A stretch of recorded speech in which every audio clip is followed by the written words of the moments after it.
Fala, Wagner, dê a sua informação, já que falamos de nutrição, jantar, coisas triviais no nosso dia a dia, fale a sua informação. Então, o Vladimir falou aqui, lembrou que dia 24, sexta-feira agora, né, termina aí as inscrições do Campeonato Brasileiro e que o Santos tem, portanto, até sexta-feira para fazer algum tipo de contratação. Eu soube hoje que tem uma pessoa muito próxima, eu não vou dizer aqui porque não fui autorizado para isso, mas uma pessoa muito próxima ao presidente fazendo uma pressão danada para o Santos se virar e trazer pelo menos um ou dois caras para dar uma elevada no nível do elenco. Cara para chegar e ser titular. E mandando, falando, ó, tem que contratar, tem que arrumar um jeito, ou através de um investidor, né, como o Corinthians fez recentemente aí, ou através de um empréstimo, tem que contratar porque não se pode pensar em correr risco de rebaixamento. É claro que esse tipo eu sou contra você fazer assim, endividar o clube, ou fazer alguma loucura, fazer algo que o clube não tem condição depois de bancar. E a gente vê aí a consequência de tudo isso, né? Essa administração, como outras também, sofrem dos erros da passada e continuam errando e aí vira um círculo vicioso. Só que tem um detalhe. Nenhuma má administração aí dos últimos 10 anos, nenhuma falta de responsabilidade, vai ser tão prejudicial ao Santos se o time cair para a segunda divisão. E se não cair? Se não cair vai ser ótimo. Mas o que acham, muitas pessoas lá dentro acham que não se pode correr esse risco.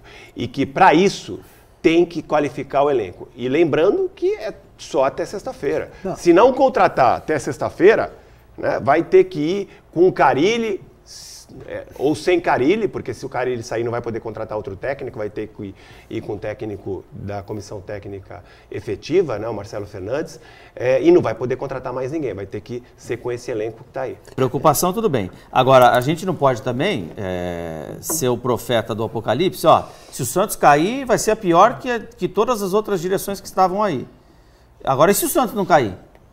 E o ano que vem a equipe estiver recuperada financeiramente e na primeira divisão? Não, mas pelo que foi feito este ano, não é um bom sinal, né? Não é um bom sinal. Eu estou falando financeiramente. Esquece o campo. Você acha que financeiramente não foi um bom sinal? O Santos estava sem certidão negativa de débito, o Santos não tinha crédito no mercado, o Santos tinha dívidas a curto prazo, o Santos tinha transfer ban.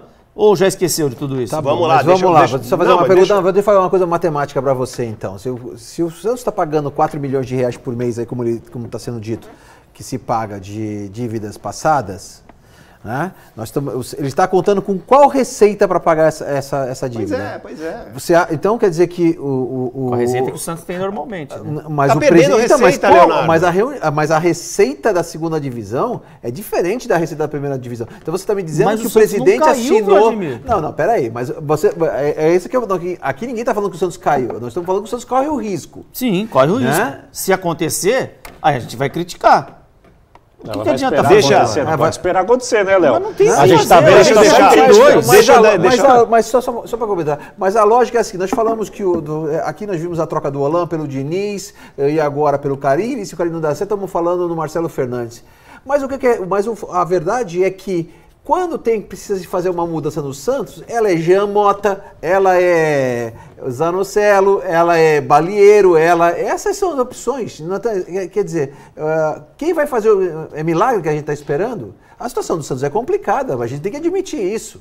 Né? E se tem chance para contratar, tem que fazer, na sexta-feira é o limite. Depois acabou-se. O que eu acho importante a gente separar, porque as coisas têm que ser separadas. Né? Vamos lá. A questão de você administrar as dívidas, melhorar o nome, o crédito do clube no mercado, né? Você pagar, fazer acordos, isso tudo é correto e eu diria mais, é obrigação, né? É obrigação.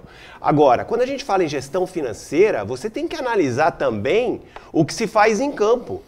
Porque não adianta nada você ir lá, pagar dívida, fazer acordos e você depois não ter receita para pagar. E mesmo que não caia para a segunda divisão, já vai ser um ano complicado, porque por conta de todos esses problemas, por conta do Gil Santos, vamos lá, não ter administrado bem a contratação do Ariel e ter feito uma campanha ridícula no Paulista, não ter administrado bem a situação na Libertadores, ter caído na fase de grupos, não ter administrado bem a situação na Sul-Americana e ter caído diante de uma equipe que podia, né, ser derrotada, não ter administrado bem o duelo contra o Atlético Paranaense, poderia chegar mais preparado. Se tudo fosse feito de uma maneira mais planejada desde o início do ano, quando o Santos já tinha que ter um departamento profissional de futebol, já com planejamento feito, para fazer planejar a temporada do futebol.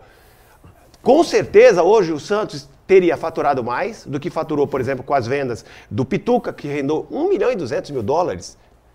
Pô, só a eliminação do Santos na Copa do Brasil custou 7.300.000, 7,3 milhões de reais. A eliminação na Sul-Americana custou $800.000, que foi o mesmo valor da venda do Alisson. Será que se o Alisson tivesse jogado contra o Libertad, né, o Santos não teria arrancado um empate ali? É tudo possibilidade. Mas assim, o que eu vejo é que o trabalho no campo está sendo mal feito e está atrapalhando a vida financeira do clube.